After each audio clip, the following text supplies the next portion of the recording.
തെരഞ്ഞെടുപ്പ് കമ്മീഷനെതിരെ വീണ്ടും വിമർശനവുമായി ലോക്സഭാ പ്രതിപക്ഷ നേതാവ് രാഹുൽ ഗാന്ധി. മുഖ്യ തെരഞ്ഞെടുപ്പ് കമ്മീഷണറായ ധ്യാനേഷ് കുമാർ കർണാടക CIDക്ക് വിവരങ്ങൾ നൽകാൻ തയ്യാറാകുന്നില്ലെന്നും രാഹുൽ ആരോപിച്ചു. വോട്ട് ചോരി നടത്തിയാണ് തിരഞ്ഞെടുപ്പിൽ മോദി വിജയിച്ചത്. മറ്റൊരു ഹൈഡ്രജൻ ബോംബ് കൂടി ഉടൻ ഉണ്ടാകുമെന്നും രാഹുൽ പറഞ്ഞു. Dhyanesh Kumar is the CEC. monopoly CEC is not giving the information that the Karnataka CID is asking.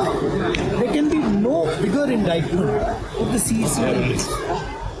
The police is asking for information and the Election Commission of India is not giving it. And this is not my statement. This is fact. It's black and white.